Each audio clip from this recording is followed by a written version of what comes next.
বিশ্বনবী মুহাম্মদুর রাসূলুল্লাহ বলেন 1000 বছর সুদ করে চিল্লাইবো আল্লাহ পানি দাও পানি দাও, ঘুষখোর চিল্লাইবো আল্লাহ পানি দাও পানি দাও, 1000 বছর পর্যন্ত চিল্লাচিল্লি করবে পানি দাও। ফেরেশতারা মালিক ফেরেশতা আল্লাহকে বলবে আল্লাহ লা ইয়াযুকুনা ফিহা বারদান ওয়ালা শারাবা ইল্লা হামিমান ওয়া গাসসাকা। গাসসাক পুজ মিশ্রিত রক্ত তার সামনে দেওয়া হবে। আল্লাহর রাসূল বলেন সাহাবায়ে কেরামদেরকে বলতেছেন এই পাত্রটা এত গরম হবে ওই লোকটা 1000 পিপাসার্ত 1000 বছর ধরে পিপাসার্ত, সে পানি গরম না ঠান্ডা এরা দেখা তার সময় নাই, সে নিবে পান করার জন্য। রাসূল বলেন পাত্রটার গরম এত হবে তার এই টুকটা লম্বা হইয়া কপালে চলে যাবে, এই টুকটা লম্বা হইয়া নাভির নিচে চলে যাবে, এরপর ওই পাপিষ্ট পানি পান করবে, পানি তো না ঠান্ডার পরে তাকে জাহান্নামে নিয়ে যাবে। আল্লাহ বলেন ইন্নাহু কানা লা ইউমিনু বিল্লাহিল আযীম। এই পাপিষ্ট আজকে তুমি যে জাহান্নামের আগুনে জ্বলতেছো এর অপরাধ কি? তার অপরাধ হলো ইন্নাহু ওই ব্যক্তি লা ইউমিনু ঈমান আনতো না বিল্লাহিল আযীম আল্লাহর উপর তার কোনো ঈমান ছিল না। যদি আল্লাহর উপর তার ঈমান থাকতো তাহলে সে সুদ খাইতো না, কারণ যে সুদ খায় তার ঈমান নাই, যে ঘুষ খায় তার ঈমান নাই, যে হারাম কাজ করে তার ঈমান নাই।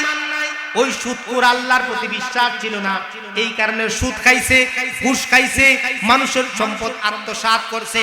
আল্লাহ বলেন ইন্নাহু লা ইউমিনু বিল্লাহিল আযীম, সে আল্লাহর প্রতি তার কোনো বিশ্বাস ছিল না। ওয়ালা ইয়াহুদ্দু আলা তাআমিল মিসকিন, সুদ যে খায় হে মানুষেরটা আনে চিনাইয়া, কিন্তু সে কোনোদিন কোনো মানুষকে 2 টাকা খাওয়ায় না। من أوتي كتابه بشماله فيقول يا ليتني لم أوت كتابيه ولم أدر ما حسابيه يا ليتها كانت القاضية ما أغنى عني ماليه هلك عني سلطانيه خذوه فغلوه ثم الجحيم صلوه ثم في سلسلة ذرعها 70 ذراعا فاسلكوه إنه كان لا يؤمن بالله العظيم ولا يحض على طعام المسكين. بارك الله لنا ولكم في القرآن العظيم ونفعنا وإياكم بالآيات والذكر الحكيم. الحمد لله. লালনগর কেন্দ্রীয় জামে মসজিদ, লালনগর বাগা গোলাপগঞ্জ এর উদ্যোগে আয়োজিত আজকের ইসলামী মহাসম্মেলনের শ্রদ্ধেয় বাজন সভাপতি, উপস্থিত উলামায়ে কেরাম, তালেবানে ইলমুন নবুওয়াহ, বৃদ্ধ বাবারা, যুবক ভাইয়েরা, পর্দার অন্তরালে শ্রদ্ধেয়া মা ও বোনেরা, আসুন সর্বপ্রথম আল্লাহ পাক রব্বুল আলামিনের শুকরিয়া জ্ঞাপন করি যে মালিক আপনাকে আমাকে শত ব্যস্ততা থাকার পরেও সমস্ত যায় জামালা থেকে মুক্ত করে দ্বীনি পরিবেশ জান্নাতের টুকরায় পবিত্র এশার নামাজ আদায় করার সাথে সাথে দ্বীনি একটা মাহফিলে আসার বসার যে আল্লাহ পাক তৌফিক দান করেছেন, এতে আপনার খুশি না বেজার? যদি খুশি হয়ে থাকেন তাহলে আকাশ পাতাল মুখরিত করে মহান আল্লাহ পাকের শুকরিয়া আদায় করুন আলহামদুলিল্লাহ। এই যে একটা মুহূর্ত, এই মুহূর্তের মধ্যে আপনাদের মতো কতগুলা মানুষকে একত্রিত পাওয়া খুবই দুঃসাধ্য ব্যাপার। চতুর্দিকে নির্বাচনী গুঞ্জন, প্রত্যেকের নেতা নিয়ে ব্যস্ত, প্রত্যেকে প্রত্যেকের কাজ নিয়ে ব্যস্ত, কিন্তু একমাত্র আপনারা কোরআন এবং সুন্নাহ নিয়ে ব্যস্ত। বলেন আপনারা তাদের থেকে উত্তম না তারা উত্তম? শুধু আমরা উত্তম আমাদের বলতে হবে না, আল্লাহ বলেছেন তোমরাও উত্তম। হযরত আলী রাদিয়াল্লাহু তাআলা আনহু বলেন মাজালিসুল ইলমি রাউযাতুম মিন রিয়াদিল জান্নাহ, জ্ঞানের মাজলিস হলো জান্নাতের টুকরা। তাহলে আমরা কোথায় বসে আছি?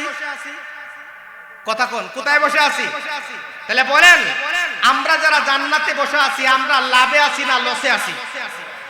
আমার যে সমস্ত ভাইয়েরা ঘরে বসা, কেউ দোকানে ঘুরা বেড়ানি, কেউ নেতার পিছনে সময় দেয়, বলেন এরা কি দুনিয়াবি কাজে ব্যস্ত না আখিরাতের কাজে ব্যস্ত?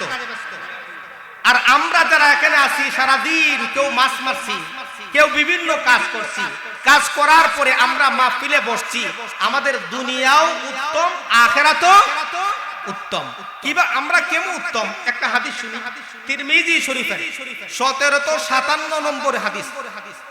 عن أبي هريرة رضي الله تعالى عنه قال قال رسول الله صلى الله عليه وسلم ما اجتمع قوم في بيت من بيوت الله يتلون كتاب الله ويتدارسون بينهم إلا نزلت عليهم السكينة وغشتهم الرحمة وحفتهم الملائكة وذكرهم الله في من عنده أخرجه الإمام الترمذي رحمه الله تعالى في سننه।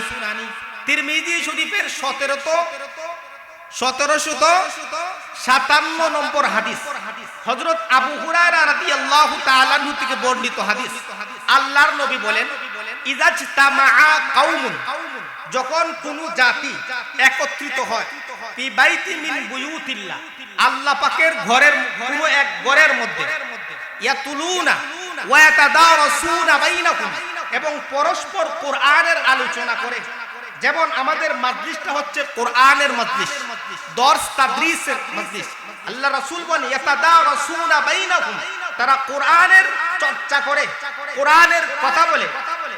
আল্লাহ রাসূল বলেন আল্লাহ পাক রব্বুল আলামিন তাদের প্রতি সাকিনা নাজিল করেন। ওয়া গাশাতহুমুর রাহমা, রহমতের ফেরেশতারা তাদেরকে বেষ্টন করে রাখেন। ওয়া হাফাতহুমুল মালাইকা ওয়া যাকারাহুমুল্লাহু ফী মান ইনদা, আর যে সমস্ত মুসলমান ভাইরা এই জায়গায় বসে, আল্লাহ তাদের নাম ধরে ধরে ফেরেশতাদের মজলিসে তাদের আলোচনা করেন। তাহলে আমরা যারা এখানে বসে আছি, আমাদের আলোচনা কে করতেছেন? কে করতেছেন? একটু আওয়াজ করে বলেন আল্লাহ। আল্লাহ পাক আরশে আজিমের মধ্যে আপনার আমার আলোচনা করতেছেন, বলেন না সুবহানাল্লাহ। মুহতারাম হাজিরিন, আমি আপনাদের সম্মুখে কুরআন মাজিদের সূরা হাক্কা 18 নম্বর আয়াত থেকে নিয়ে 33 নম্বর আয়াত আপনাদের সম্মুখে তেলাওয়াত করেছি। আল্লাহ পাক যদি তৌফিক দান করেন, তাহলে কোরআন এবং হাদিসের আলোচনা, মহান আল্লাহ পাক সূরা হাক্কার এতগুলো আয়াত যে পড়লাম, এখানে কি বলছেন, এগুলোর আলোচনা আমরা করব ইনশাআল্লাহ। আছেন তো আমার সাথে? আছেন তো ইনশাআল্লাহ? কোরআনের আলোচনা সরাসরি যাওয়ার আগে আমি আপনাদেরকে একটা কথা বলি, যে কথাটা হলো, আমরা যারা কোরআনের মাজলিসে বসেছি আর যারা বসি নাই, বাজারে বাজারে ঘুরাইতেছি, কেউ বাড়িতে ব্যস্ত, কেউ বাজারে ব্যস্ত, কেউ দোকান পাটে জিলাপি খাওয়াতে ব্যস্ত, কেউ সিঙ্গারা, কেউ বিভিন্ন ডাইলের বড়া খাওয়াতে ব্যস্ত। যারা ডাইলের বড়া খাওয়াতে ব্যস্ত আর যারা আমরা কোরআনে মাহফিলে বসেছি, তাহলে আমাদের মধ্যে তাদের মধ্যে কি পার্থক্য আমি আপনাদেরকে হাদিস পড়ে শুনাইলাম। পার্থক্য আছে না নাই? তা আমার যে সমস্ত ভাইয়ারা এদিক সেদিক ঘোরাফেরা করতেছেন, কোরআনের কথা হবে, হাদিসের কথা হবে, এখানে যদি আপনি আসেন, কোন আলেমের মুখ থেকে কোন পবিত্র বাণী একটা শুনলে অন্তরে কাঁদবে, এতে আপনার জীবন উজালা হয়ে যাবে। কারণ হেদায়েত কার হাতে বলেন তো? আল্লাহর হাতে। আর কোন এক আলেমের মুখ থেকে যদি একটা এমন একটা কথা বের হয়, যে কথা বের হওয়ার কারণে আপনার জীবন উজালা হয়ে যাবে, এই এলাকা হলো শাইখে বশিরউদ্দিন শাইখে বাগার এলাকা। কথা কোন ঠিক না বেটি? আল্লাহ পাকের খাস ওলি বুজুর্গ, এত বড় একটা সুন্দর, এত বড় উঁচু মাপের ওলি ছিলেন। উনার এলাকা হচ্ছে এটা। এখানে কোরআনের কথা হবে আর মানুষ বাজার বাজারে ঘুরবে, এটা মানা যায় না। মুহতারাম হাজিরিন, আমি যে কথা বলতেছিলাম যদি আলেমদের মুখ থেকে কোনো একটা কথা শুনেন আর এই কথাটা যদি আপনার হেদায়েতের মাইল হয়, কখন হবে? যখন আপনি আলেমদের সোহবতে যাবেন, আলেমদের কাছে গিয়ে বসবেন, তাদের কথা শুনবেন, তাদের কথা আমল করবেন, তখন আপনার জীবন উজালা হয়ে যাবে। আল্লাহ রাসূল সাল্লাল্লাহু আলাইহি সাল্লাম এশার নামাজের পরে মসজিদে নববীর মধ্যে তালিম দিতেন প্রতিদিন। এই মসজিদের পাশে এক ইহুদি যুবকের বাড়ি ছিল। ওই ইহুদি যুবক প্রতিদিন নবীজি যখন এশার নামাজ আদায় করতেন আর সাহাবাদেরকে নিয়ে তালিমে বসতেন, তখন এই ইহুদি মসজিদে নববীর পাশ দিয়ে, মানে নবীজির মসজিদের পাশ দিয়ে তার বাড়িতে যেত। বাড়িতে যাওয়ার সময় তার এই দুইটা আঙ্গুল কানের মধ্যে ঢুকায় যেত। একদিন সাহাবারা প্রশ্ন করলেন, সারা রাস্তায় তুমি ভালো হয়ে আসো, মসজিদে নববীর পাশে আইসা তুমি আঙ্গুল কানের মধ্যে ঢুকাইয়া যাও, কারণ কি? ইহুদি যুবক উত্তর দেয় যে আমি এই কারণে কানের মধ্যে আঙ্গুল দেয়া যায় যাতে মুহাম্মদের কোনো কথা আমার কানে যেন না ঢুকে। বলেন না নাউজুবিল্লাহ। সাহাবাই কেরাম প্রশ্ন করলেন, মুহাম্মদের কথা তোমার কানে ঢুকলে অসুবিধা কি? যে অসুবিধা হলো আমার বাপ দাদার ধর্ম ছাড়তে হবে, কথাও শুনতাম না, বাপ দাদার ধর্মও ছাড়তাম না। বলেন নাউজুবিল্লাহ। সাহাবাই কেরাম নবীজিকে বিষয়টা জানাইলেন। নবীজি বলতেছেন তারও ছেড়ে দাও, কারণ যার কপালে হেদায়েত আছে আঙ্গুল কেন তুলা ঢুকায় রাখলেও আল্লাহ তার হেদায়েত দান করবে। আর যার কপালে হেদায়েত নাই, এই এলাকার কোরআনের মাহফিল কেন? কোরআনকে যদি আমি কথার কথা বলি, কোরআনকে যদি ওষুধ বানাইয়া, বড়ি বানাইয়া, ট্যাবলেট বানাইয়া খাওয়া দেওয়া হয়, আল্লাহ হেদায়েত না দিলে তার কপালে হেদায়েত আসবে? সাহাবাই কেরাম নবীজিকে জানাইলেন। নবীজি বলেন ঠিক আছে, তাকে তার হালতে ছেড়ে দাও। একদিন নবী সাল্লাল্লাহু আলাইহি ওয়াসাল্লাম সাহাবাদেরকে আলোচনা করছিলেন, এ সাহাবাই কেরাম, এখন তোমরা বাড়িতে যাবে, বাড়িতে যাওয়ার পরে তোমরা তো রাতের খানা খাবে, খাওয়ার সময় তোমরা তোমাদের স্ত্রীদের সাথে বসে খানা খাইবা। যদি খানা খাও তাহলে তোমাদের মধ্যে আল্লাহ মহব্বত বাড়ায় দিবে। এমন অনেক পরিবার আছে স্বামী স্ত্রী মিল নাই, তাদের মধ্যে মিল নাই, বড় টাকাওয়ালার মালিক, কিন্তু স্বামী স্ত্রীর মধ্যে কি নাই? মিল নাই।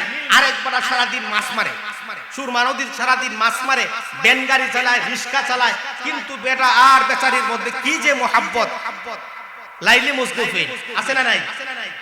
তো ওই যুবক নবীজি যেদিন সাহাবাদেরকে আলোচনা করছিলেন যে তোমরা তোমাদের স্ত্রীদের সাথে বসে খানা খাইবা, তোমাদের মধ্যে মিল মোহাব্বত বাড়বে, এই যুবক তার স্ত্রীর সাথে মিল মোহাব্বত খুবই কম ছিল। নবীজি যখন এই কথা বলতেছেন, তখন ওই ইহুদি প্রতিদিনে কানের মধ্যে আঙ্গুল ঢুকাইয়া নবীজির সামনে যায়। আজকে যাওয়ার সময় রাস্তার মধ্যে হুচুট খাইয়া পড়ে গেছে। রাস্তার মধ্যে কেউ যদি উষ্টা খাইয়া পড়া যা, বলেন কানের মধ্যে আঙ্গুল থাকবো কি থাকবো না? কথা কোন থাকবো নি? থাকতো না। তখন নবীজির একটা কথা তার কানে ঢুকছে। কি কথা? তোমরা তোমাদের স্ত্রীর সাথে যদি খানা খাও তাহলে তোমাদের মধ্যে মিল মোহাব্বত ভালোবাসা বাড়বে।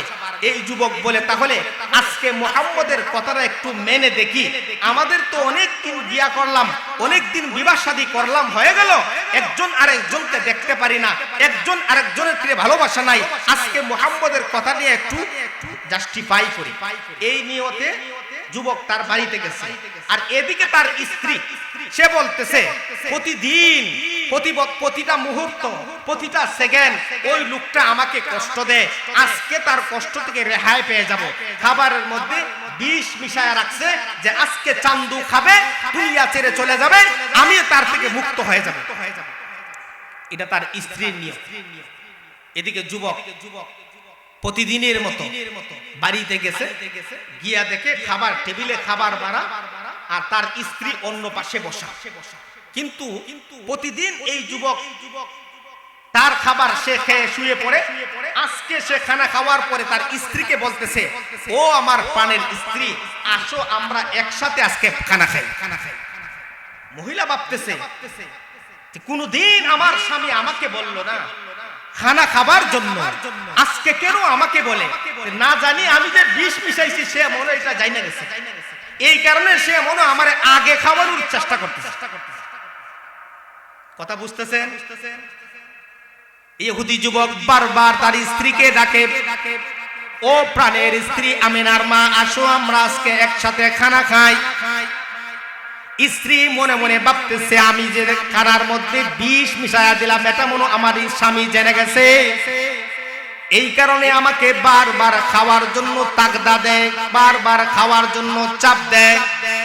কোনদিন আমার স্বামী আমাকে খাবার খাইতে বলে না, আজকে কেন বলে? নিশ্চয়ই কোনো কারণ আছে। স্বামী বারবার তার স্ত্রীকে ডাকে, স্ত্রী বারবার কথা ফিরা দেয়। শেষ পর্যায়ে স্ত্রী বলে, প্রাণের স্বামী আমার, কসম করে আপনি বলুন, কতদিন হলো আপনার সাথে আমার বিবাহ শাদী হলো, কোনদিন খাবার খাইতে বলে নাই, আজকে কেন বলো, কারণ কি? স্ত্রীর কথা শুনে স্বামী বলে, ও আমার প্রাণের স্ত্রী, তুমি তো জানো প্রতিদিন আমি মসজিদে নববীর সামন দিয়া কানের মধ্যে আঙ্গুল ঢুকায় আসি। আজকেও আসার সময় রাস্তায় আমি হুচুট করে মসজিদে নববীর সামনে পড়ে যাই। তখন মুহাম্মদ তার সাথীদেরকে একটা কথা বলছিল, ও সাহাবাই কারাম, তোমরা যদি তোমাদের স্ত্রীর সাথে খানা খাও তাহলে মিল মোহাব্বত ভালোবাসা বাড়বে। ও প্রাণের স্ত্রী আমার, তোমার সাথে আমার মিল নাই, মোহাব্বত নাই, আসো মুহাম্মদের কথাটা শুনে আমল করে দেখি আমাদের মধ্যে মিল মোহাব্বত আর ভালোবাসা বাড়ে কিনা। বলেন তো স্বামীর মনের অবস্থা ভালো না খারাপ? স্বামীর নিয়ত ভালো না খারাপ? আর স্ত্রীর নিয়ত ভালো না খারাপ? স্ত্রীকে যখন স্বামী এই কথা বলল, এবার স্ত্রী চোখের পানি ছাড়ার পরে বলতেছে, প্রাণের স্বামী আমার, কতদিন হলো আপনার সাথে আমার বিয়ে শাদী হইল, কোনদিন খাবারের কথা বলে নাই, আমাকে আপনি অনেক কষ্ট নির্যাতন করেছেন, এই কষ্ট এমন কষ্ট আপনি ছাড়েন না, আমাকে ধরেন না, আমাকে ঠিক মতো খাবারও দেন না, ঠিক মতো যত্ন নেন না, এই কারণে আমি আজকে আপনার খাবারের মধ্যে বিষ মিশায়া দিছি, যাতে দুনিয়া থেকে আপনাকে আমি চিরতরের জন্য হারাই। কিন্তু প্রাণের স্বামী আমার, আপনার মনের মধ্যে মনটা খুবই ভালো, আপনার নিয়ত খুবই ভালো, আপনি সত্যি আমাকে ভালোবাসতে চান, কিন্তু আমি আপনাকে আজকে মারার জন্য প্ল্যান করেছিলাম। প্রাণের স্বামী আমার, এই খাবার আপনি আর খাবেন না, যদি খান তাহলে দুনিয়া ছেড়ে চলে যাবেন।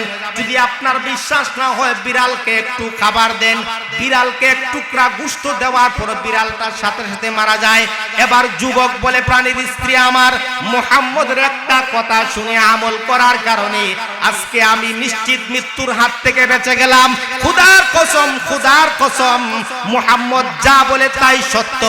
মুহাম্মদ যে বলে পরকালে যারা আমার উপর ঈমান আনবে, কোরআনের পথে চলবে, কোরআনের আমল করবে, সুন্নাহর উপর চলবে, নবী মুহাম্মদ যে বলেছে কিয়ামতের ময়দানে, হাসরের ময়দানে ওই সমস্ত লোকেরা জান্নাতুল ফেরদাউসের অধিবাসী হবে।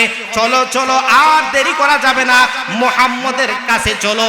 স্বামী স্ত্রী দৌড়ে দিল মুহাম্মদ সাল্লাল্লাহু আলাইহি ইসলামের বাড়িতে যাওয়ার পরে মুহাম্মদের দরজার মধ্যে নক করে নবীজি বলেন, মান আনতুম, তোমরা কারা? ওই স্বামী স্ত্রী বলতেছে, ওগো মুহাম্মদ, আমি ওই যুবক, যে যুবক প্রতিদিন আপনার মসজিদের সামন দিয়ে যাওয়ার সময় কানের মধ্যে আঙ্গুল ঢুকায়, আজকে যাওয়ার পরে উষ্টা খাইছি, খাওয়ার পরে আপনার কথা শোনার পরে আমল করছি, আমল করার কারণে আজকে নিশ্চিত মৃত্যু থেকে বেঁচে গেছি। ওগো মুহাম্মদ, দরজা খুলেন, আর দেরি নয়, আমাদেরকে পড়ায় দেন লা ইলাহা ইল্লাল্লাহু মুহাম্মাদুর রাসূলুল্লাহ, আল্লাহু আকবার। তাহলে বলেন, কোরআনের উপর আমল করা দরকার আছে না নাই? ওই যুবক নবীজির একটা কথা শুনে আমল করার কারণে জান্নাতি হয়ে গেছে। আমরাও যদি কোরআনের উপর আমল করতে পারি, জান্নাতি হওয়ার গ্যারান্টি আছে না নাই? কথা বলেন, আছে না নাই?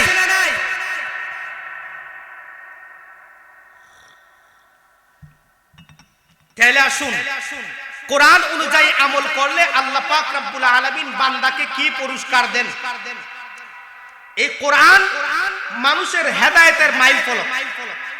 এই কোরআন অনুযায়ী যারা জীবন পরিচালনা করবে তারাই দুনিয়াতে উত্তম হবে, আখিরাতেও উত্তম হবে। যারা কোরআনকে পিছনে ঠেলে দেবে, কোরআনকে মানবে না, কোরআনের আইন অনুযায়ী চলবে না, দুনিয়াও ধ্বংস, আখিরাতেও ধ্বংস।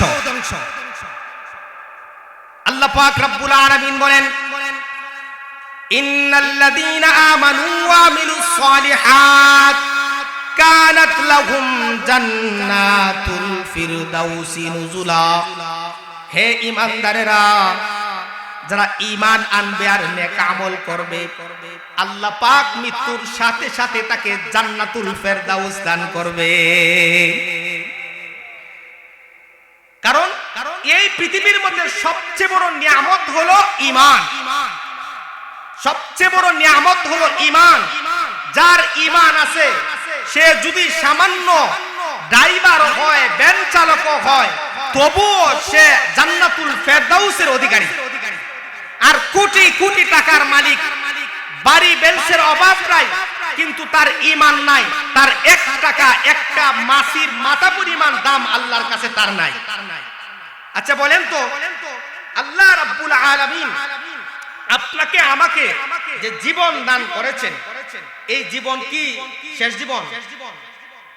এই জীবনের পরে কি আর জীবন নাই? এই জীবনে পরে আর জীবন আছে না নাই? আছে। তা কি জীবন? যে এটা হলো দুনিয়ার জিন্দেগি, মৃত্যুর পরে এটা হবে কবরের জিন্দেগি। বলেন, মৃত্যুর জিন্দেগি থেকে কবরের জিন্দেগি বেশি না দুনিয়ার জিন্দেগি বেশি? কবরের জিন্দেগি বেশি। মৃত্যু আপনি 60 থেকে 70 বছর হলে আপনার মরণ হয়ে যাবে, আর তার মানে আপনার 60 বছর। কিন্তু কবরের জিন্দেগি যার শুরু আছে শেষ নাই, সেই জায়গার মধ্যে আমাদের আমল নামা, সেই জায়গার মধ্যে ওই লোকগুলাই শান্তিতে থাকবে যারা কুরআন এবং সুন্নাহ অনুযায়ী আমল করে। মুহতারাম হাজিরিন, আল্লাহ পাক রব্বুল আলামিন কুরআন মাজিদের সূরা হাক্কার 17 নম্বর আয়াতে বলেন, ইয়াউমাইদিন তুরাজুনা লা তাখফা মিনকুম খাফিয়া। হে দুনিয়ার মানুষ, কিয়ামতের ময়দানে তুরাজুনা পেশ করা হবে, তোমাদের জিন্দেগীর সমস্ত আমলনামা পেশ করা হবে। লা তাখফা মিনকুম খাফিয়া, এর মধ্যে কোনো জিনিস গোপন থাকবে না। অনুপরিমাণ ভালো কাজ করছেন, এটারও প্রতিদান আল্লাহ পাক দিবেন। অনুপরিমাণ মন্দ কাজ করছেন, এটারও প্রতিদান আল্লাহ দিবেন। না দিবেন না? পৃথিবীর যে সমস্ত মানুষ যে আমলই করুক না কেন, সব কিছু কিয়ামতের ময়দানে আল্লাহ পাক ধরে দেখাইবেন। এই দেখো, লালনগর কেন্দ্রীয় মসজিদে কোরআনের কথা হয়েছিল, তোমরা বসছিলা, এই বসার কারণে আমি আল্লাহ তোমাদেরকে মাফ করে দিচ্ছি। আর কিছু মানুষকে বলবেন, লালনগর কেন্দ্রীয় মসজিদে কোরআন হাদিসের কথা হয়েছিল, তোমরা বাজারে বাজারে ঘুরছিলা, বাজারে বাজারে ঘোরার কারণে কোরআনের বরকত থেকে বঞ্চিত, আজকে জান্নাত থেকে তোমরা বঞ্চিত। তাহলে মানুষের মরণের পরে আল্লাহ পাক রব্বুল আলামিন সব কিছু খুঁটিনাটি তুলে ধরবেন। ফামান ইয়ামাল মিসকালা যাররাতিন খায়রান ইয়ারা ওয়া মান ইয়ামাল মিসকালা যাররাতিন শাররান ইয়ারা। অনুপরিমাণ কেউ যদি ভালো কাজ করে, এটারও প্রতিদান আল্লাহ পাক রব্বুল আলামিন বান্দাকে দিবেন। অনুপরিমাণ কেউ যদি মন্দ কাজ করে, এটারও প্রতিদান কে দিবেন? অনুপরিমাণ কি? বাড়ির ঘরের যাদের টিন আছে, টিনের ছিদ্রে দেখবেন সূর্য উঠার পরে এই যে ধুলিবালির মতো কি যেন উড়ে, দেখছেন কিনা? দেখছেন নি? আপনারা বাগার মানুষ, সবার বাড়ি তো ছাদ দেওয়া বাড়ি, আপনারা কিভাবে দেখবেন? আসেনি টিনের বাড়ি? আসেনি? তো দেখবেন এই অনুপরিমাণ কেউ যদি মন্দ কাজ করে, এটারও প্রতিদান আল্লাহ দিবেন। এই অনুপরিমাণ কেউ যদি ভালো কাজ করে, এটার প্রতিদান কে দিবেন? আল্লাহ। তাহলে আল্লাহ পাক রব্বুল আলামিন বলেন, যেহেতু তোমাদের ভালো কাজের প্রতিদান আমি দিব, মন্দ কাজের প্রতিদান আমি দিব। দুনিয়াতে যারা ভালো কাজ করে আল্লাহর সম্মুখে দাঁড়াবে, আল্লাহ পাক রব্বুল আলামিন তাদের ডান হাতে আমলনামা দিবেন। আল্লাহ বলেন, ফা আম্মা মান উতিয়া কিতাবাহু বিয়ামিনি, দুনিয়ার মধ্যে যারা ভালো কাজ করে নেক কাজ করে মারা যাবে, মৃত্যুর পরে আল্লাহ পাক রব্বুল আলামিন তাদের ডান হাতে আমলনামা দিবেন। আল্লাহ বলেন ফা আম্মা মান উতিয়া কিতাবাহু বিয়ামিনি, যাদেরকে ডান হাতে আমলনামা দেওয়া হবে, ফায়াকুলু হাম করাউ কিতাবিয়া, ডান হাতে আমলনামা পাওয়ার পরে কিয়ামতের ময়দানে হাসরের মাঠে কিছু মানুষ বলবে, হাই কে কোথায় আছো, কে কোথায় আছো, আমার আমলনামা পাঠ করো। আল্লাহ আমাকে ডান হাতে আমলনামা দিয়েছে। তো বাচ্চারা পরীক্ষার রেজাল্ট পাওয়ার পরে দাদা রেগে আসবে, দাদা দেখো আমি A+ পেয়েছি। দাদি জীবনও সরে আ সরে উ পারে না, আলিফ বাও পারে না, তারও কি দেখো আমি A+ পাইছি। খুশিতে কয় কি, খুশিতে কয় না। যে পারে তারও দেখা, যে পারে না তারও দেখা। আনন্দে আত্মহারা হয়ে এলাকার সবাইকে দেখায়, পরিচিতকে দেখায়, অপরিচিত দেখায়, দেখো আমি ভালো মার্ক পাইছি, আমি ভালো পাস করছি। আল্লাহ পাক বলেন কিয়ামতের ময়দানে, হাসরের ময়দানে যারা আমলনামা ডান হাতে পাবে, তারাও ওই দিন হাসরের ময়দানে হাসরবাসীকে লক্ষ্য করে বলবে, হে হাসরবাসীরা, হা মুকরাউ কিতাবিয়া, আমায় আজকে ডান হাতে আমলনামা পাইছি, পড়ো পড়ো তোমরা আমলনামা ডান হাতে। সুবহানাল্লাহ বলবেন না? ওই লোকটা কিয়ামতের ময়দানে, হাসরের ময়দানে মানুষকে বলবে, ইন্নী যানানতু আন্নী মুলাকিন হিসাবিয়া, হে পৃথিবীর মানুষ, দুনিয়াতে চলাকালীন সময়ে আমি এক ধারণা করতাম আমাকে একদিন আল্লাহর সম্মুখে জীবনের বৃত্তান্ত নিয়ে, জীবনের হিস্টোরি নিয়ে আল্লাহর সামনে একদিন দাঁড়াতে হবে। গভীর রজনীতে কেউ যদি ভালো কাজ করে এটাও দেখেন কে? গভীর রজনীতে কেউ যদি মন্দ কাজ করে এটা দেখেন কে? ওই লোক বলবে, দুনিয়াতে প্রতিটা মুহূর্তে চলাকালীন সময়ে আমি মনে করতাম আমার জীবনের হিসাব আল্লাহর কাছে দিতে হবে। কবি বলেন, জাগা জি লাগানে কো দুনিয়া নিহি, এ ইবারত কি জাহে তামাশা নিহি, জাগা জি লাগানে কো দুনিয়া নিহি, এ ইবারত কি জাহে তামাশা নিহি, আরে আকিল न हो गाफिल तुझे दुनिया से जाना है कि एक दिन अपना मुंह खुदा को दिखाना है। ওই লোকটা বলবে, দুনিয়ার মধ্যে আমি এমন ভাবে চলাফেরা করছি, কারোটা মারে খাই নাই, কারো ঠগাই নাই, কারো ফিশারির মাছ চুরি করি নাই, কারো 2 টাকা মাইরা খাই নাই, কারো ঋণ আমি মাইরা খাই নাই, সবার সব হক আদায় করছি। কারণ একদিন আল্লাহর সম্মুখে ইন্নী যানানতু আন্নী মুলাকিন হিসাবিয়া, একদিন আল্লাহর সামনে আমাকে দাঁড়াতে হবে। এই কারণে আমি কষ্ট করে আমি আমার জীবন যাপন করেছি, কিন্তু কোন মানুষের হক আমি কোনোদিন মেরে খাই নাই। এরকম খাঁটি মুসলমান আমাদের সমাজে আছে না নাই? আসেনি না? সবাই সিগার বাটপা। কিছু মানুষের কারণে তো আমরা বাচ্চা আছি, নতুবা আল্লাহ জমিনটা কি করে দিতেন? উল্টায় দিতেন। তো ওই ব্যক্তি সেদিন মানুষকে বলবে, আল্লাহ বলেন শুধু তাই নয়, ওই ব্যক্তি আমলনামা পাওয়ার পরে আল্লাহ বলেন ফাহুয়া ফি ঈশাতির রাদিয়া, আল্লাহ বলেন আমলনামা ডান হাতে পাওয়ার পরে তার মতো খুশি, তার মতো আনন্দওয়ালা আর কেউ হবে না। ডান হাতে আমলনামা আমাদের হোক, এটা চাই কি চাই না? চাইনি? তো সবাই একটু হাতটা তুলেন তো দেখি, হাতটা আল্লাহকে তুলে বলেন, আল্লাহ আপনি আমাদেরকে কিয়ামতের ময়দানে, হাসরের ময়দানে ডান হাতে আমলনামা দিয়েন, আমিন। আল্লাহ পাক কবুল করুন। আবার আসুন, আল্লাহ পাক বলবেন ফাহুয়া ফি ঈশাতির রাদিয়া, ওই ব্যক্তি এমন আনন্দ হবে তার চেয়ে আনন্দ আর কেউ। আমার কথা বুঝতেছেন আপনারা না? কষ্ট হইতেছে? এবার আসুন, আমি অত কিচ্ছা কাহিনী পারি না, কোরআন সামনে রাখি, কোরআনের আয়াত যা বলে, মুফাসসিরিনরা যা বলে তা বলি, অত কিচ্ছা কাহিনী কইতে পারি না। এটা আমার দুর্বলতা। এত সুরলা নাই যে সুর মাইরে আপনাদেরকে ছিট করে ফেলাই দেব, এত সুরও আমার নাই। কোরআন থেকে কথা বলি, যদি আমল করতে পারি দুনিয়া সাকসেস। কিতা কই এবার আসুন, আল্লাহ পাক রব্বুল আলামিন বলতেছেন ওই ব্যক্তি আমলনামা ডান হাতে পাইছে, সে ছক্কা মারছে, এখন তার মতো আনন্দ, তার মতো খুশি আর কেউ নাই।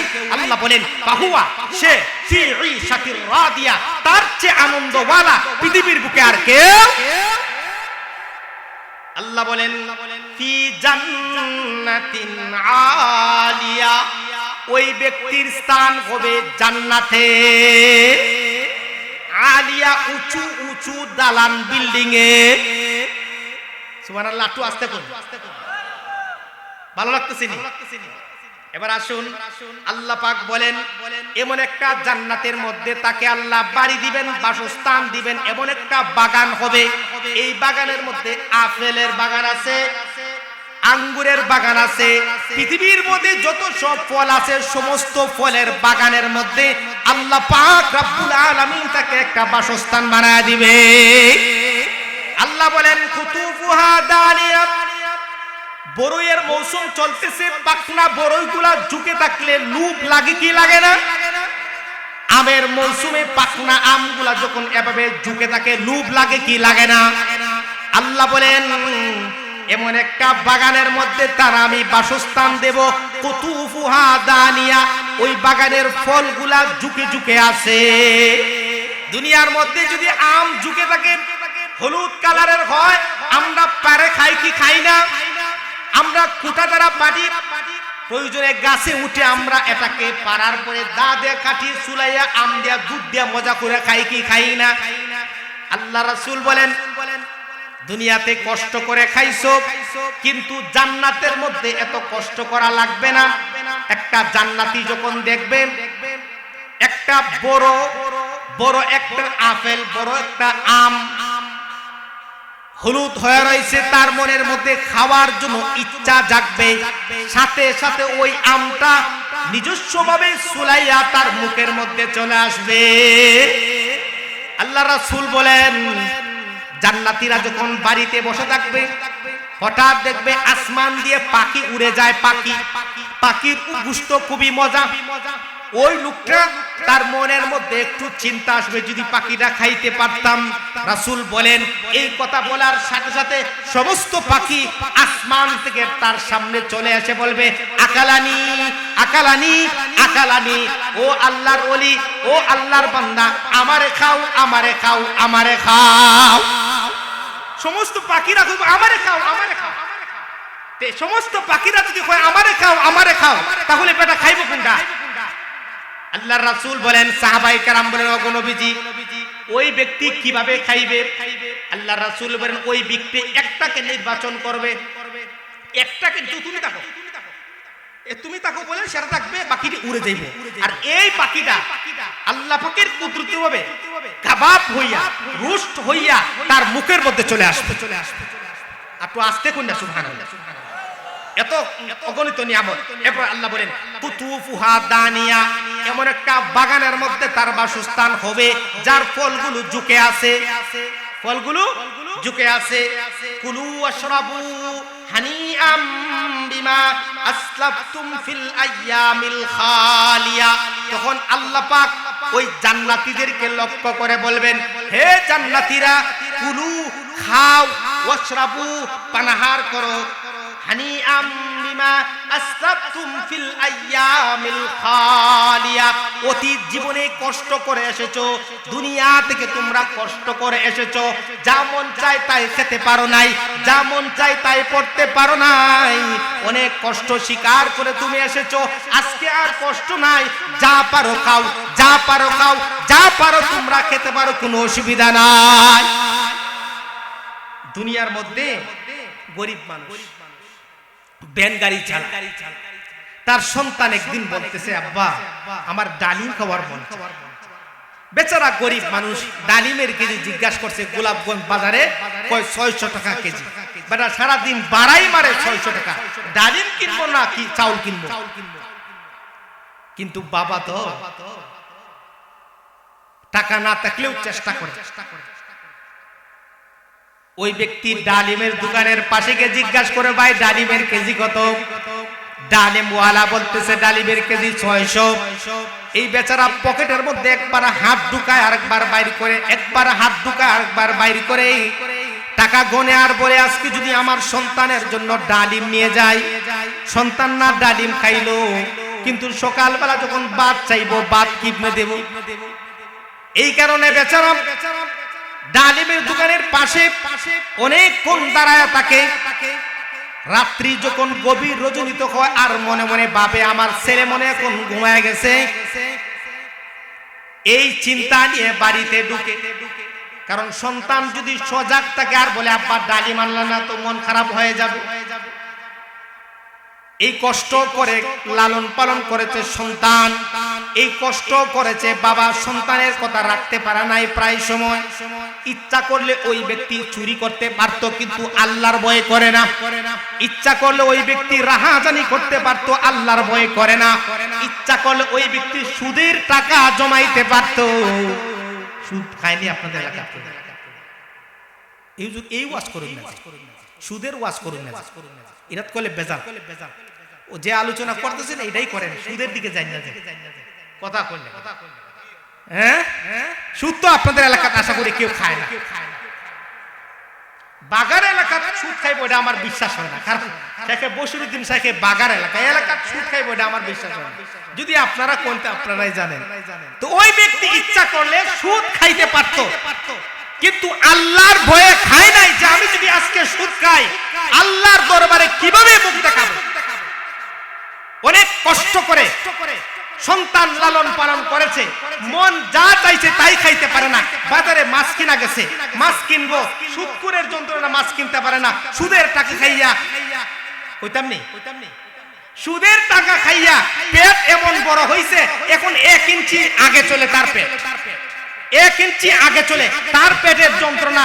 বাজারে গিয়ে মাছ কিনতে পারে না। যে মাছ 200 টাকার মাছ হে কিনে 600 টাকা, তাহলে যে বেচারা ভ্যান গাড়ি চালায় এবার মাছ কেমনে খাইবে? কথা কই না, খাইতে পারবো নি? কারণ মাছের বাজার, সবজির বাজার গরম করে সুদ করে না। কথা কই না, সুদ করে না, বাজারে গরম করে, তার তো সুদের টাকা আছে। মনে করেন গোলাপগঞ্জে বাজারে গিয়ে বসলো আর একজনে টাকা দিয়ে আসলো, বাদের শেষ পর্যায়ে বড় মাছ একটা কিনে নিয়ে আসলো। তা বলেন এই সুদ খাওয়া আর ওই গরিব মানুষের সুটকি খাওয়া উভয়ের সমান। যে এই বেচারা সুটকি খাওয়ার কারণে জান্নাতে যাবে, আর এই যে হারাম টাকা দিয়া মাছ কিনা খাইলো, নিজের শরীরটাকে বড় বানাইলো, ওই দেহটাকে আল্লাহ জাহান্নামের আগুনে জ্বলে। তো আল্লাহ পাক রব্বুল আলামিন বলেন ওই সমস্ত গরিব গুরাবাদেরকে রাসূল বলেন, ওই যে ডালিম কিনতে গেছেন কিন্তু ডালিম কিনতে পারে নাই, তার ভিডিও একটা ফুটেজ আল্লাহ দেখায় বলবেন বান্দা গোলাপগঞ্জ বাজারে গেছে ডালিম কিনতা, কিন্তু টাকা তোমার কুলায় নাই, কিনতে পারো না, ওই দেখো ভিডিও, আমি আল্লাহ ভিডিও করে রেখেছি। আজকে তোমার কোনো চিন্তা নাই, আজকে তোমার কোনো টেনশন নাই। লা খাউফুন আলাইহিম ওয়ালা হুম ইয়াহজানুন, তোমাদের কোনো চিন্তার কারণ নাই, তোমাদের কোনো টেনশন নাই। কুলু ওয়াশরাবু হানিআম বিমা আসলাফতুম ফিল আইয়ামিল খালিয়া, অতীত জীবনে কষ্ট করেছো, পেটের কুদায় পাথর বেঁধেছো, তবু হারামের দিকে যাও নাই। পেটের কুদায় পানি পান করেছো, তবু অন্যের মাল আত্মসাৎ করো নাই। আজকে কোনো অসুবিধা নাই, অতীতে কষ্ট করেছো, এই কষ্ট বাদ দেও। কুলু ওয়াশরাবু, যা পারো খাও, যা পারো খাও, যা পারো খাও। সুবহানাল্লাহ কইতেন না? দুনিয়ার খাবার আর জান্নাতের খাবার বেশ কম আছে না। দুনিয়ার খাবার পচা দুর্গন্ধ, আর জান্নাতের খাবার সুগন্ধ। এবার আল্লাহ পাক রব্বুল আলামিন এতক্ষণ আলোচনা করলেন, যাদের আমলনামা ডান হাতে দেওয়া হবে তাদের আলোচনা করলেন। এবার আল্লাহ আলোচনা করতেছেন যাদের আমলনামা বাম হাতে দেওয়া হবে তাদের কি অবস্থা হবে, জানার দরকার আছে না নাই? যারা সুদ খাইছে, ঘুষ খাইছে, পরের মাল আত্মসাৎ করছে, বন্ধ জমিন টেলাইয়া ফেলাই দিছে, প্রতি বছর তার জমিন, প্রতি বছর আল্লাহু আকবার, একটু রাখো আমি শেষ করে নেব। প্রতি বছর তার জমি ভাড়ে, তার জমিন প্রতি বছর বরকত হয়, আর পাশের জমিনওয়ালার প্রতি বছর জমিন কমে। এরকম আসেনি আপনাদের এলাকা? প্রতি বছর বিসমিল্লাহ করে আইল কাটে, তার জমিন বাড়ে, পাশের জমিনওয়ালার জমিন কমে। তার মানে বোঝা যায় তার জমিন বরকত হয় আর তার জমিন দিনে দিনে ছোট হয়। এরকম কাটিং মাস্টার আসেনি? আসেনি? বাগাতেও আছে নাইনি? তো ওই মানুষগুলা যারা দুনিয়ার লোভে পড়ে প্রতি বছর আইল চালাইছে। আমি একদিন এক জায়গায় মাহফিলে গেছিলাম ময়মনসিংহ। তখন এই আমরা এলাকার তো এক কেয়ার কই না আমরা, তারা এক কাড়া কয়। তা আমারে বলতেছে হুজুর আজকের আলোচনা না, এক ব্যক্তি বলতেছে আজকের আলোচনা যে করলেন এইটা এক করে খাপের খাপ মিলে গেছে। আমি কইলাম ভাই খাপের খাপ মিললে যাও, আমি তো কেন টার্গেট করে বলছি না, আমি বাস্তব তুলে ধরছি। যে বলে হুজুর অমুক জমিনের পাশে, জমিনওয়ালার পাশে আমার 3 কাঠা জমিন আছে। কয় কাঠা? 3 কাঠা মানে 6%। 3 6 18% জমিন। হুজুর 5 বছর পরে আমার জমিনের 3% হয়ে গেছে 1.5%। কথা বুঝছুন নি? প্রতি বছর আমার জমিন 3% 18% জায়গা, 3% জায়গা 5 বছর পর হয়ে গেছে 1.5%। আমি বলছি ভালো হইছে, বাড়ার জমিনে বরকত হইছে, তোমার জমিনে বরকত কমছে।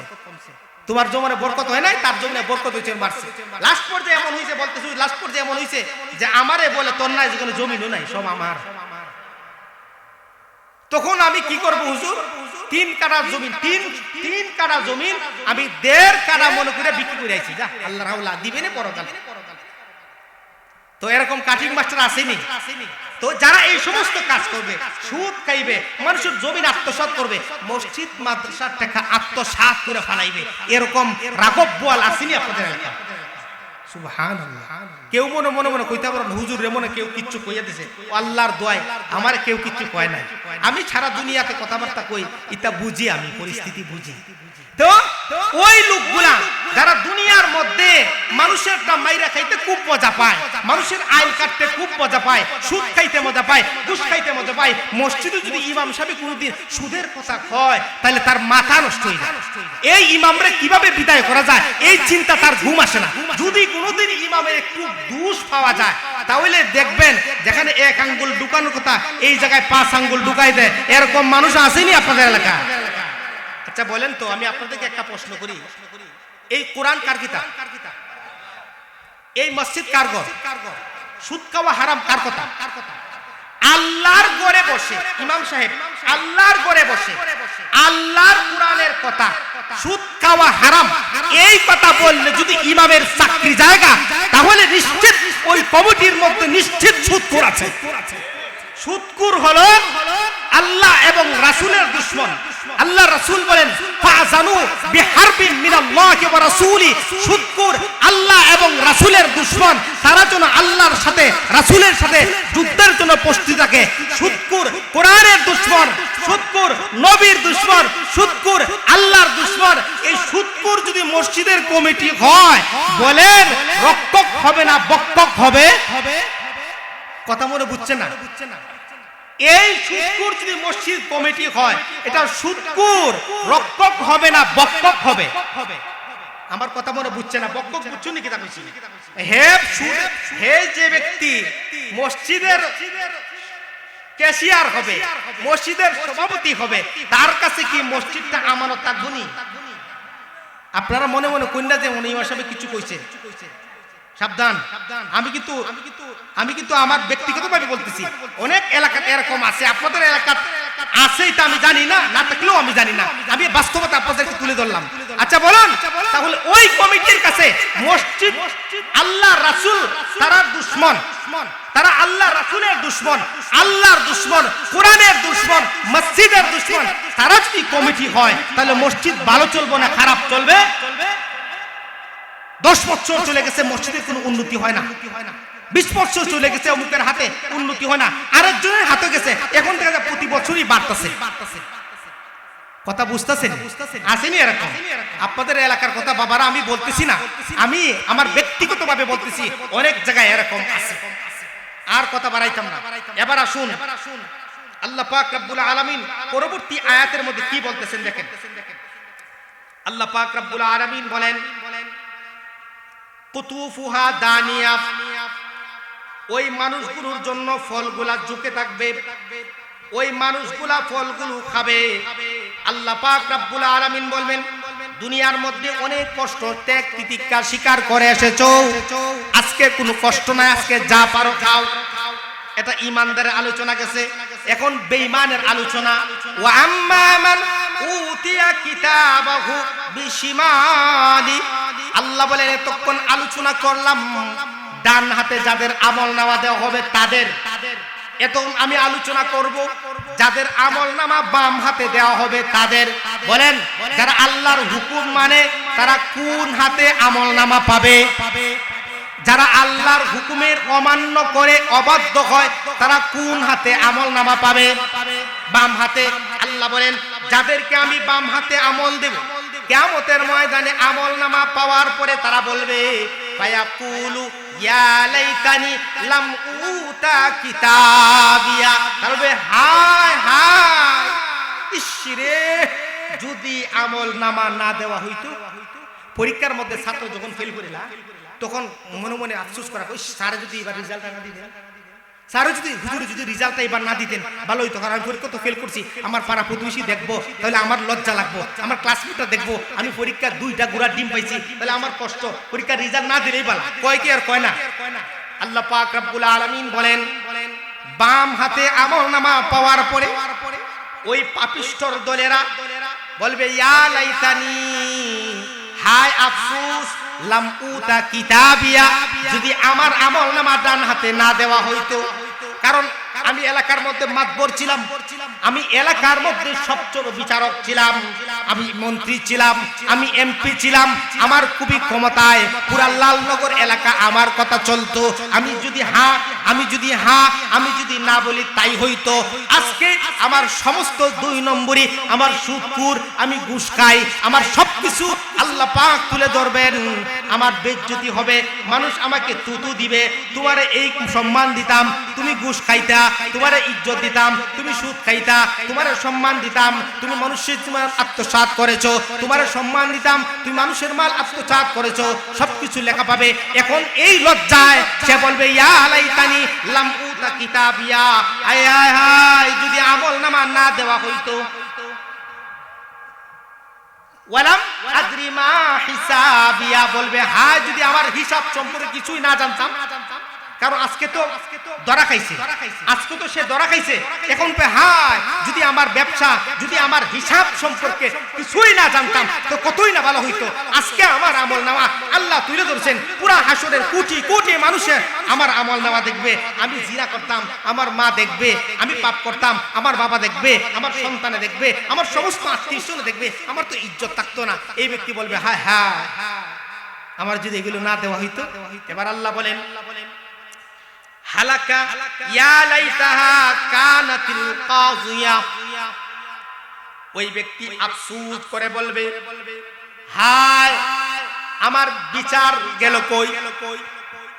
আমি এলাকার বিচারপতি ছিলাম, আমি এলাকার বিচারপতি ছিলাম, গোলাপগঞ্জের পুরা হিসাব বিচার আমি করতাম, আমার দ্বারা বিচার, আমার সারা বিচার হইতো না, আমি বিচার করিতাম, সবাই আমাকে বিচারক বলে ডাকতো। আজকে আমার বিচার গেল কই। আমি সুপ্রিম কোর্টের বিচারক ছিলাম, আমি বাংলাদেশের সুপ্রিম কোর্টের বিচারক ছিলাম, আজকে আমার বিচার গেল কই। সারা বাংলার মানুষ আমার একটা সিগনেচারে কারো ফাঁসি হইতো, কারো ফাঁসির রায় হইতে মুক্তি হইতো, সবকিছু আমি করতাম, আজকে আমার এই ক্ষমতা গেল কই। হামা আগনা আন্নি মালিয়া, ওই ব্যক্তি বলবে কোটি কোটি টাকার মালিক ছিলাম, বিলিয়ন বিলিয়ন টাকার মালিক ছিলাম, বাগার মধ্যে আমার শত শত বন্ধ কেয়ার জমিন ছিল, গোলাপগঞ্জে বাসা ছিল, সিলেটে বাসা ছিল, আপনার ঢাকাতে বাসা ছিল, প্রতিটা জেলায় আমার বাসা ছিল, আমার সম্পদের কোনো কমতি ছিল না। আজকে আমি জাহান্নামী হয়ে লাগালাম। মা আগনা আন্নি মালিয়া, আমার মাল আমার কোনো কাজে আসে না। কাজে আসবো নি? যদি বলে আল্লাহ আপনাকে আমি পুরা গোলাপগঞ্জ লিখে দিলাই, আপনি আমার জান্নাত দিন, সম্ভব নি? ঘুষ চলবো নি? দুনিয়ার মধ্যে আপনি কি করলেন? দুনিয়ার মধ্যে আপনি ক্ষমতা আছে, আরেকবার আবার মিথ্যা মামলা দিয়ে জেলে ঢুকায় দিলেন। ক্ষমতা আপনার, ক্ষমতা আপনার, আপনার ক্ষমতা আছে, আপনি যা ইচ্ছা তাই করতে পারলেন, কিন্তু আখিরাতে এগুলো চলবে।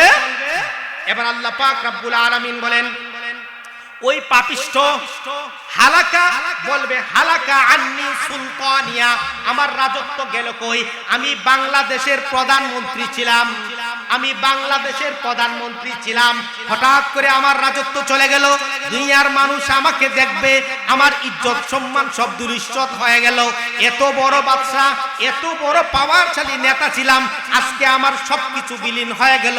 হালাকা আন্নি সুলতানিয়া, আমার রাজত্ব চলে গেল। রাজত্ব সবসময় তাকেনি, তাকেনি অতীতের সরকার, ফেসিবাদী সরকার।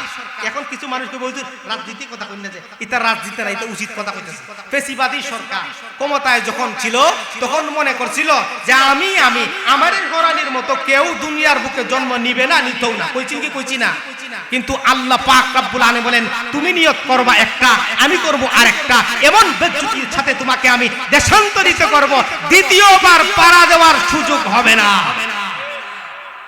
আমার মুসলমান ভাইরা, ওই ব্যক্তি হাসরের ময়দানে এরকম চিল্লা চিল্লি করবে, বারবার বলবে, হায় হায়, আমার ইজ্জত সম্মান সব বিলীন হয়ে গেল। আল্লাহ পাক রব্বুল আলামিন তখন ফেরেশতাদেরকে বলবেন, খুযুহু ফাগুল্লু, এই ফেরেশতারা তাকে ধরো, ধরে শক্ত করে বাঁধো। খুযুহু, আরে ধরো, ফাগুল্লুহু, এই সুদকুরকে ধরো, ঘুষখোরকে ধরো, মানুষের ইজ্জত সম্মান যারা বিলীন করেছে তাকে তোমরা ধরো, ধইরা শক্ত কইরা বাঁধো। সুম্মাল জাহিমা সাল্লু, সুম্মাল জাহিমা সাল্লু। আল্লাহ পাক রব্বুল আলামিন বলেন, ফেরেশতাদেরকে আদেশ করবেন, তারা ধরো, দইরা শক্ত কইরা, কথা কইনা, শক্ত কইরা বান্ধো, ধরো, দইরা শক্ত কইরা, কথাই কইনা আপনারা বান্ধো। এরপরে সুম্মাল জাহিমা সাল্লু, এরপরে তোমরা তাকে জাহান্নামে নিয়ে যাও। কারণ হারাম খাইয়া, ঘুষ খাইয়া শরীর মোটা করছে, পেট বড় হয়ে গেছে, তোমরা ধরো, তার চর্বি কমাইতে হইব, তাকে আগুনে পুরাইতে হইব। সুম্মাল জাহিমা সাল্লু, তাকে তোমরা জাহান্নামে নিয়ে যাও। আল্লাহ পাক যখন ফেরেশতাকে বলবেন ধরো, ফেরেশতারা মনে কইবেন না না ভাই ছেড়ে দেন, কথা কইনা, ফেরেশতারা কইব নি ছেড়ে দেন, আমার বাগ ফেরেশতারা কইবে যে বাগার এলাকার মানুষ ছেড়ে দেন, সুদ খাইছে কইব নি, কথা কইনা, কইব নি। ফেরেশতারা আদেশ, আল্লাহর আদেশ সাথে সাথে, ফেরেশতারা আল্লাহর আদেশ পাওয়ার সাথে সাথে, সুম্মা ফি সিলসিলাতিন যারহা ৭০ জিরাআন ফাসলুকু, ৭০ গজ জিনজিল দ্বারা তারে শক্ত করে বাঁধবে। এখন বলতে পারেন হুজুর, আমি তো হলাম ৩.৫ হাত মানুষ, আমারে তো ৩.৫ হাত রশি হইলে শক্ত কইরা বাঁধা যায়, আমারে ৭০ গজ জিনজিল দ্বারা বাঁধার কারণ কি? জাহান্নামীকে ৭০ গজ জিনজিল দ্বারা বাঁধার কারণ কি? মুফাসসিরিনরা এই আয়াতের মধ্যে বলেন, সুদকুর, ঘুষখোর দুনিয়ার মধ্যে মানুষের সম্মান, ইজ্জত, আব্রু বিলীন করে দিয়েছে, পরের জমিন আত্মসাৎ করেছে, আল্লাহ তাকে জাহান্নামের আগুনে জ্বালাইবেন। জ্বালানি মোটা মানুষ আগুনে পুরাইলে বেশি লাগে, এই কারণে আল্লাহ পাক তাকে বড় কইরা বানাইবেন। এই কান থেকে কিতাবের মধ্যে আসছে, তাফসীরের কিতাবের মধ্যে, এই কান থেকে ওই কান্দে যাইতে ১ মাসের সময় লাগবে। তাহলে খুব ছোট মনো, আমার কথা বুঝতেছেন নাকি আপনারা? খুব ছোট নেই, তাহলে ওই লোকটাকে ৭০ গজ জিনজিল দ্বারা তো বাঁধতে হবে, কারণ ৭০ গজ জিনজিল দ্বারা বাঁধার পরে তাকে জাহান্নামে পুরানো হবে, যাতে না লড়তে পারে, এভাবে পুরানো হবে, এক সাইড পুরা ছাই হয়ে যাবে, দ্বিতীয়বার আবার পুরানো হবে, আবার পুরানো হবে, আবার পুরানো হবে, আর চিল্লা চিল্লি করবে। সেদিন আল্লাহ ওই সুদকুর আর ঘুষখোরের কোনো আওয়াজ শুনবেন না। বিশ্বনবী মুহাম্মদুর রাসূলুল্লাহ বলেন, ১০০০ বছর সুদ করে চিল্লাইব, আল্লাহ পানি দাও, পানি দাও। ঘুষখোর চিল্লাইব, আল্লাহ পানি দাও, পানি দাও। ১০০০ বছর পর্যন্ত চিল্লা চিল্লি করবে, পানি দাও। ফেরেশতারা, মালিক ফেরেশতা আল্লাহকে বলবে, আল্লাহ অমুক সুদ করে পানি চায়, তারে কি পানি দেওয়া যায়নি? আল্লাহ পাক কোনো জবাব দিবে না। ১০০০ বছর পরে বলেন, তেরে পানি দেও। 1000 বছর জাহান্নামের আগুনে জ্বলার পরে ভিতরটা আংরা হয়ে গেছে, পানির পিপাসা তার আর কিচ্ছু সয় না। রাসূল বলেন তারে যখন পানির কথা বলা হবে, ফেরেশতারা একটা পাত্র, একটা তামার পাত্র, এই পাত্রের মধ্যে কিছু পানি দিবে। কি পানি? আল্লাহ পাক বলেন যে এমন পানি দেওয়া হবে জাহান্নামের মধ্যে যে রক্তপুঞ্জ যে জাহান্নামীদের দেনটা ভেঙে গেছে। লা ইয়াযুকুনা ফিহা বারদান ওয়ালা শারাবা ইল্লা হামিমান ওয়া গাসসাকা। পুজ মিশ্রিত রক্ত তার সামনে দেওয়া হবে। আল্লাহর রাসূল বলেন, সাহাবায়ে কেরামদেরকে বলতেছেন, এই পাত্রটা এত গরম হবে, ওই লোকটা 1000 পিপাসার্ত, 1000 বছর ধরে পিপাসার্ত, সে পানি গরম না ঠান্ডা এরা দেখা তার সময় নাই, সে নিবে পান করার জন্য। রাসূল বলেন পাত্রটার গরম এত হবে, তার এই টুকটা লম্বা হইয়া কপালে চলে যাবে, এই টুকটা লম্বা হইয়া নাভির নিচে চলে যাবে। এরপর ওই পাপিষ্ট পানি পান করবে, পানি তো না, ঠান্ডার পরে তাকে জাহান্নামে নিয়ে যাবে। আল্লাহ বলেন ইন্নাহু কানা লা ইউমিনু বিল্লাহিল আযীম। এই পাপিষ্ট আজকে তুমি যে জাহান্নামের আগুনে জ্বলতেছো, এর অপরাধ কি? তার অপরাধ হলো ইন্নাহু, ওই ব্যক্তি লা ইউমিনু, ঈমান আনতো না, বিল্লাহিল আযীম, আল্লাহর উপর তার কোনো ঈমান ছিল না। যদি আল্লাহর উপর তার ঈমান থাকতো তাহলে সে সুদ খাইতো না, কারণ যে সুদ খায় তার ঈমান নাই, যে ঘুষ খায় তার ঈমান নাই, যে হারাম কাজ করে তার ঈমান নাই। ওই সুদখোর আল্লাহর প্রতি বিশ্বাস ছিল না, এই কারণে সুদ খাইছে, ঘুষ খাইছে, মানুষের সম্পদ আত্মসাৎ করছে। আল্লাহ বলেন ইন্নাহু লা ইউমিনু বিল্লাহিল আযীম, সে আল্লাহর প্রতি তার কোনো বিশ্বাস ছিল না। ওয়ালা ইয়াহুদ্দু আলা তুআমিল মিসকিন, সুদ যে খায় হে মানুষেরটা আনে চিনাইয়া, কিন্তু সে কোনোদিন কোনো মানুষকে 2 টাকা খাওয়ায় না। কথা কন না, কথা কন না। সে কোনোদিন কোনো মানুষকে 2 টাকা খাওয়াইতো না, সে মানুষটা খাওয়ার চেষ্টা করবো। যে খাওয়াইতে পারে না তার কাছে কমপক্ষে 1 কাপ লাল চাউলও খাইয়ে ছাড়বো। যদি হে লাল চানা খাওয়ায়, কমপক্ষে একটা পান, কমপক্ষে একটা চকলেট হলে সে খাইবে। কথা কন না, কথা কন না, খাইবো, কারণ তার হইলো খাবার দান্দা। ওই অবস্থা আল্লাহ বলেন ওই ব্যক্তি ওয়ালা ইয়াহুদ্দু, সে মানুষকে খাইতো কিন্তু মিসকিনকে খাওয়াইতো না। ওয়ালা ইয়াহুদ্দু আলা তুআমিল মিসকিন, সে কি করতো না? ইয়াতিম মিসকিনদেরকে খাওয়াইতো না। এই হলো কুরআনের আয়াতের অনুবাদ। আচ্ছা ভাইরা, আল্লাহ পাক রব্বুল আলামিন, এই আরেকটা আয়াত রয়েছে, আল্লাহ রব্বুল আলামিন এরপর বলতেছেন ফালাইসা লাহুল ইয়াউমা হাহুনা হামিম। এবার আল্লাহ পাক বলেন দুনিয়ার মধ্যে সুদ খাইছো, ঘুষ খাইছো, অনেক কিছু খাইছো, আজকের দিনে হাসরের ময়দানে তোমার জন্য লাইসা নাই, ইয়াউমা হাকুনা, জান্নাতের মধ্যে জাহান্নামের মধ্যে তোমার জন্য নাই হামিম। হামিম মানে হইল ঠান্ডা পানি। কি কি নাই? আজকে তোমার ঠান্ডা পানি নাই। দুনিয়ার মধ্যে তুমি একটু কষ্ট করলে ঠান্ডা পানি পান করতা, আজকে এই ঠান্ডা পানি নাই। ওয়ালা তাআম, কোন সুস্বাদু খাবারও নাই। বাজার থেকে সুদের টাকা দিয়া গোলাপগঞ্জ বাজার থেকে বড় বড় মাছ কিনতা, জেলেদের কাছে মাছ কিনতা, কত মজার খানি খাইতা, এই খাবার নাই। কিতা আছে? ইল্লা মিন গিসলিন, গিসলিন আছে। হুজুর গিসলিন কি? মুফাসসির না বলেন গিসলিন হলো পুজ মিশ্রিত রক্ত। খাইতে পারবো নি? পুজ মিশ্রিত রক্ত, এটাই সুদখোরকে খাওয়া হবে। ইল্লা লা ইয়াকুলুহু ইল্লাল খাতিউন, আল্লাহ বলেন এই রক্ত মিশ্রিত পানি, রক্ত মিশ্রিত গরম পানি কোন মুসলমান খাবে না, কোন ঈমানদারও খাবে না, একমাত্র খাবে খাতিউন। খাতিউন, খাতিউন কারা? পাপিষ্ট যারা, তারাই খাতিউন। মুহতারাম হাজিরিন, আপনাদের মেহমান উপস্থিত হয়ে গেছেন, আর সময় নষ্ট করব না। আল্লাহ রাব্বুল আলামিন যে কথাগুলো আপনাদের সম্মুখে বললাম, আমাকে, আপনাকে, এলাকার সবাইকে আমল করার তৌফিক দান করুক। সুদের কথা কইলে কারো মনে যদি ব্যথা লাগে, কারো যদি কলজাত লাগে, কারো যদি হাদিস লাগে, আমারে মাফ কইরা দেন। কোরআনের কথা আসছে এই কারণে বললাম। ওয়া আখিরু দাওয়ানা আনিল হামদুলিল্লাহি রাব্বিল আলামিন। আসসালামু আলাইকুম।